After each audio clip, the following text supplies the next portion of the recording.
So while I was GMing my Twilight 2000 game the other night, something came across my mind, which was the differences between linear gameplay and sandbox gameplay. Now, you need to understand that these terms have been argued over by gamers for like 50 years. So before we do anything, let's define our terms. What I mean by linear versus sandbox. Linear means the adventure that the GM sets out for the players is something that is pre-planned or prepared by the GM. A scenario with only, limited sort of acceptable outcomes as far as the GM is concerned.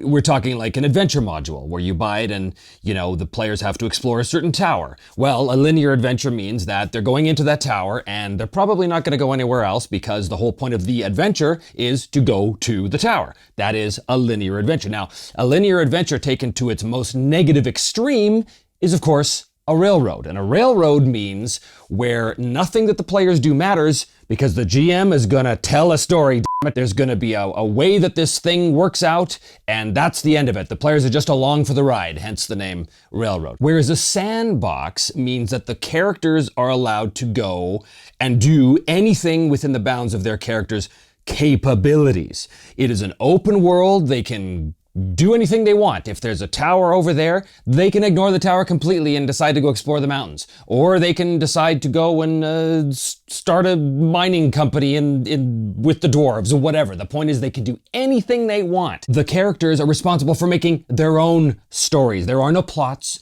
There are no stories. There's no adventures exactly. It's just what the characters do in the world becomes the story. In other words, the story is that which the players did. That is basically a sandbox. Now, there's different gradations of sandbox. There's open world versus living world and all this kind of stuff. But for our purposes here, sandbox means the players have essentially limitless choice. Now, the ultimate negative extension of the sandbox is choice paralysis and a sense of purposelessness. Now, as in most things in life, most of us as GMs tend to find ourselves sort of in the middle, stylistically speaking. But let's talk about the types of players, because this is crucial to your understanding of the differences between linear and sandbox, and also to help you understand how to become a better GM for such things. So there are two basic types of players, okay? And of course, these two types are a Venn diagram, so there's a lot of intersecting of these two types. But basically, on one hand, you've got the self-motivated players. These are players that decide what their character is going to do. They have strong motivations, all that kind of stuff, and they basically drive the show. On the other hand, you've got the show me the adventure kind of players. These are players that tend to wait for the GM to point them in the right direction or to deliver the quest into their hands. These are the players that are sitting around the tavern waiting for the old wizard in the corner to give them their mission. Now, a sandbox requires the first type of player, the self-motivated type of player. This is absolutely crucial to a sandbox. Now, in my experience, and I've been doing this for 40 odd years, in my experience, the vast majority of players that I've encountered tend to be the second type of player. They tend to be the show me the quest GM. Where's the quest? Take me to the adventure GM. Those kind of players do not do well in a sandbox environment at all. The sandbox requires the players to have their own objectives, to pick their own adventures, basically. Now, this can be particularly challenging for new GMs because a sandbox situation for a new GM means that GM has to be quick on his feet. He's got to be able to roll with the punches because the players are going to be constantly surprising you. You don't know where they're going to go or what they're going to do. And it's impossible to be prepared for every eventuality. So as a new GM, sandboxes can be pretty tricky sometimes. Now, the Twilight 2000 game that we're playing is 100% a sandbox. I mean, unapologetically, unabashedly, sandbox game. The players start off, typically speaking, as military members of operation gone horribly wrong, and they're essentially abandoned by their command. So the default setup for Twilight 2000 is you're in an alternate year 2000 where Russia, where the Soviet Union and the United States went to war in Poland and in Europe, and there was a big nuclear exchange and everything's terrible. But basically the American forces are left on their own. Now, this is very interesting because military characters tend to, need orders and missions. But this game immediately throws them in the deep end. This game says, no.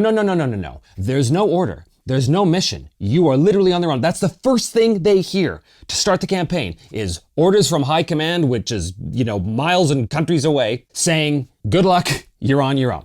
So right away, you've got these military characters that don't know what to do.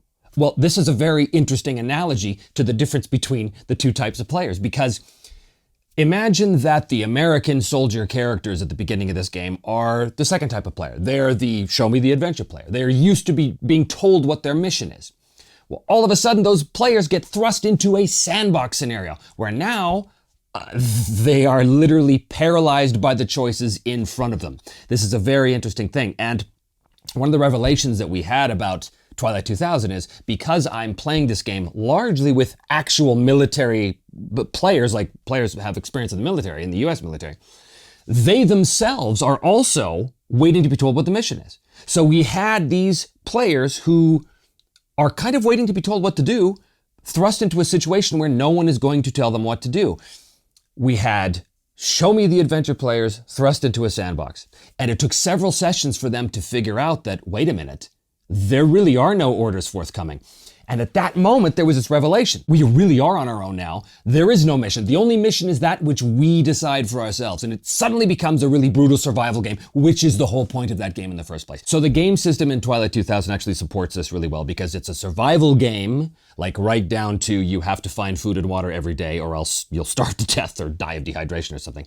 But it is also an exploration game. So you have a map in front of you, you plop the characters down on the map and go.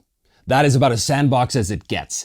It is completely contingent on those characters themselves to have a purpose. So the game facilitates this by giving them a big dream and by giving them a moral code.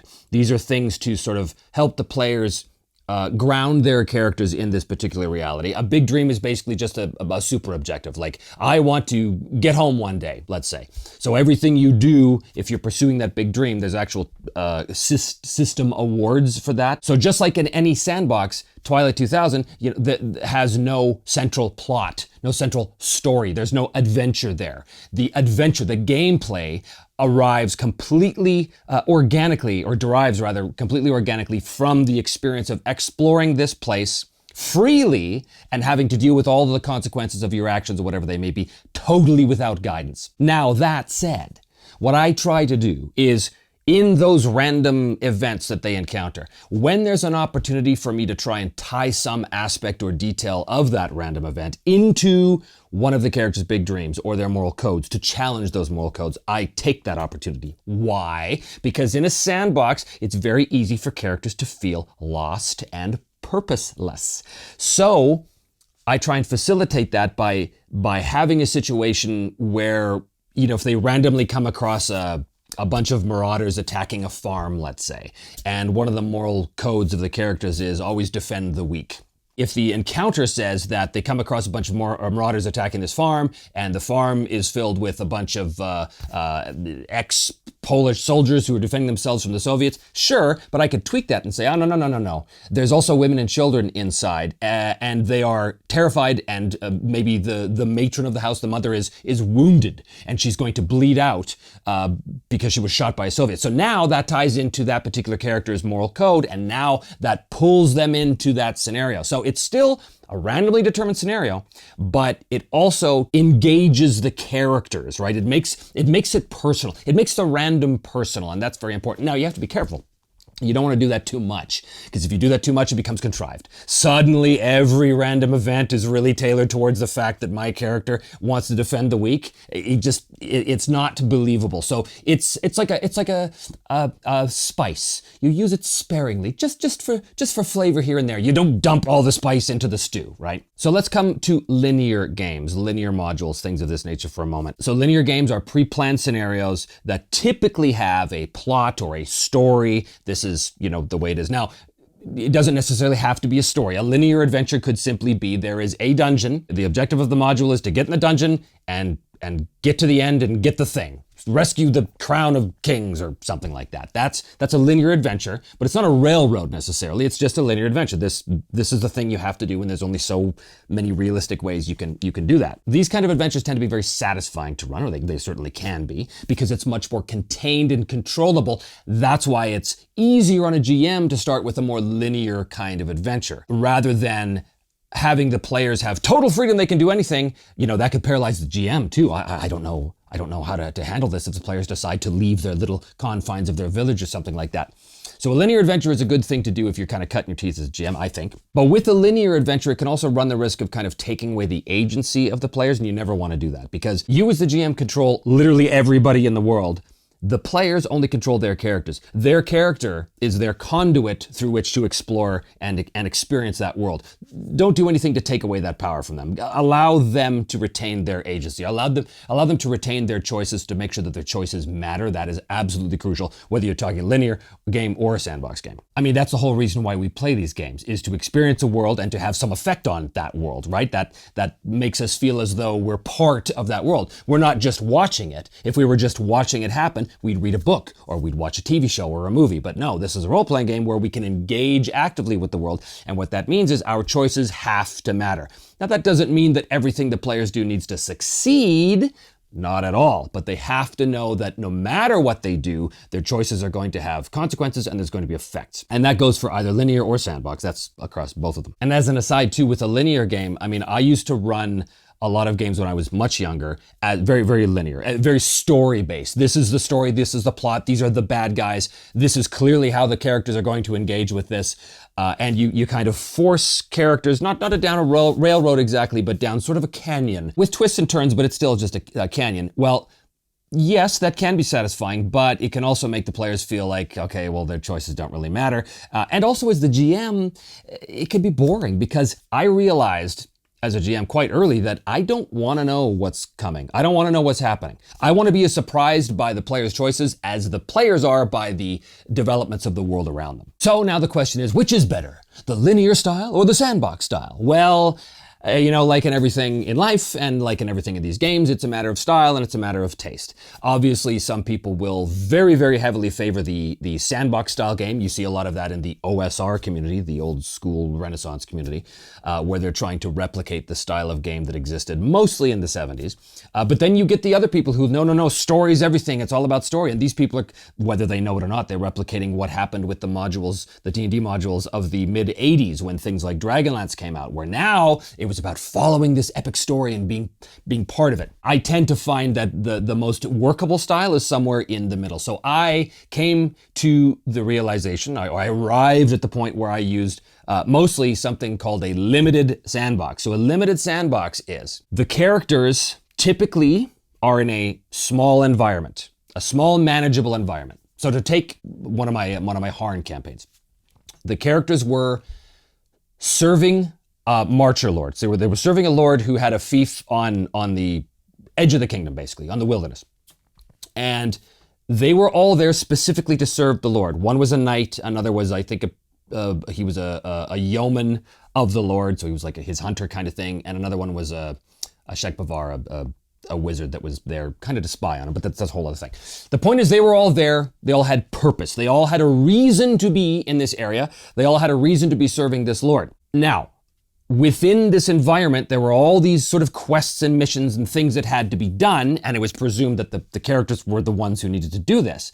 However, how they did it, and in fact, which particular missions they decided to go on, was largely up to them. So typically, they would be met with a situation like this. They would be in conference with the Lord. They would be at his table or something in the central keep, and he would basically, say or be talking about 3 different things happening. Maybe there was an army of goblins that were rumored to be starting a new tribe in the nearby mountains, and maybe at the same time, the Lord's mother was trying to find a wife for his son, so she was basically insinuating that the players go off to the local tournament and maybe scope out to see if there was any eligible single young daughters of powerful lords that could be wooed on behalf of the lord. And then at the same time, one of the other NPCs really needed to get a religious artifact to a particular church, several miles away, whatever the case is. The point is, there would basically be 3 things going on. At that point, it was up to the players to decide how they wanted to pursue it and which ones they were going to pursue. And knowing that pursuing one meant that they necessarily might not be able to pursue the other. So there was always a time limit as well. So their choices had consequences. If they decided to go to the tournament, well, then they couldn't help their friend with the religious artifact, and that was going to have consequences. Not necessarily negative consequences, but consequences. So their choices mattered. But they still had those choices. But it was an infinite choice. They couldn't just suddenly pick up and leave and walk off to the other side of Harn, because Harn's a feudal society and you can't just abandon your responsibilities like that. So Harn actually really works well for a limited sandbox scenario. But the point is it was a combination of both. It was kind of a sandbox environment where there was lots of things they could engage with, but not so many that they were totally lost. They could really focus on the ones that appealed to them and to their characters, and then those story threads began to wrap themselves together as the game went on. So another example of a limited sandbox is, I can't believe I'm actually talking about this, but the Mines of Phandelver for D&D 5e. That box set, although it is deeply flawed in many, many ways, is really a good example of a limited sandbox, because you have a setting with a bunch of NPCs and a bunch of adventure sites and a bunch of stuff going on, but not everything is necessarily connected. They're just a bunch of hooks, but there's still sort of a central storyline, right? Like the players are ostensibly out to save their dwarven friend who's been kidnapped, right? So they can follow the main storyline, but they can also explore all these side quests as well. It turns out that that's a really good example of a limited sandbox. They have a lot of agency, but they're still kind of constrained by this overarching, focus. Don't want to call it a story, but it's a focus, right? You focus the characters to go after this dwarf. Now, when you're running a limited sandbox, one of the things that you want to do, one of the things that I do certainly, is, because I said before that you don't want to give the players too many hints about what to do, because that could make it seem like you're trying to tell them what to do. And a lot of players, especially if they're the second type of player, especially if they're waiting for the adventure to come to them, a lot of players will assume that if the GM highlights a certain NPC in a tavern, for example, that therefore must be connected to the adventure. So you have to be careful with that, because you don't want to be guiding the players in one way or the other. You want them to make their own choices. So one of the tactics I do, if I feel that the players are speaking to an NPC and the NPC has strong opinions on a certain topic or whatever, and it's starting to feel to the players like, oh, this guy is telling us what we should do. This guy is clearly wanting us to go here, so we should do that.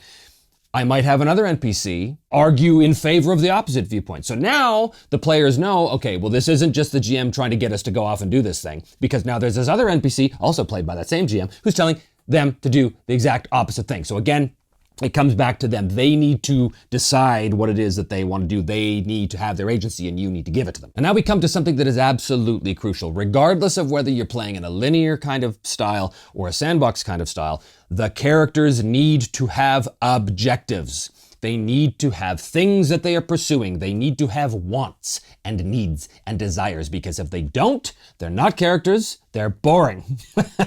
It is the essence of all conflict in any form of drama, be it stage play or film, script, or TV show, or role-playing game, that if you have a character that does not want anything, then there is nothing in their way from achieving what they want, because they don't want anything. And if you have nothing in their way, you have no obstacles. And without obstacles, you have no conflict. And with no conflict, you have no story. You have nothing going on. So, regardless, linear or sandbox, you need to make sure that your characters have objectives. And I'm speaking to the players as well as to the GMs here too. It is very much on you as the player to know what your character wants, and especially in a sandbox. Because in a sandbox, there's not going to be some old wizard in a tavern who's telling you what the quest is. You have to come up with the quest yourself. So it is absolutely on you as the player to come up with a character's desire. This is what this character wants. And it could be anything. It just has to be actionable. It has to be something that the character can actually achieve. So if you're in a sandbox scenario,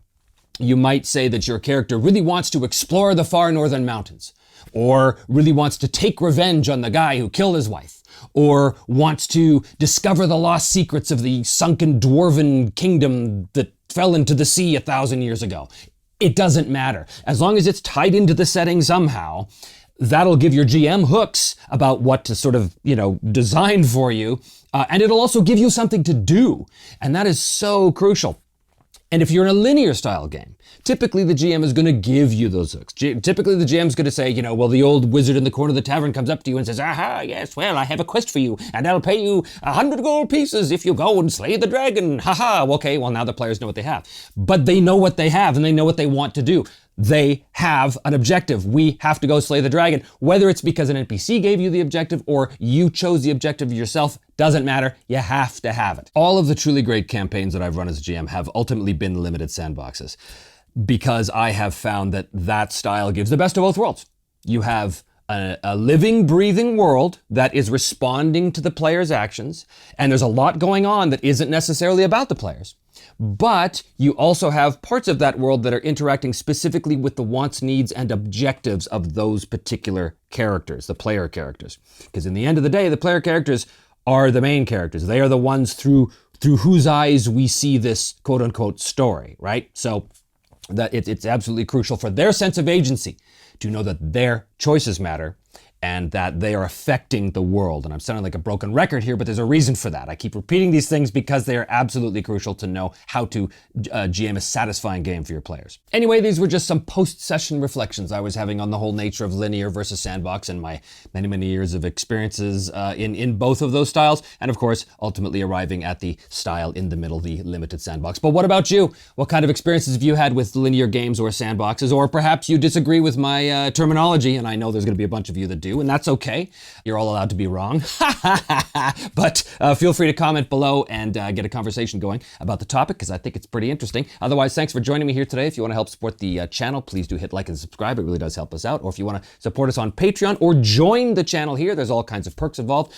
You can check out our merchandise like this, the Me, Myself, and Die shirt. We've got shirts and mugs and glasses and dice bags and all kinds of stuff at the website, memyselfanddie.com. Thank you so much, and we will see you next time.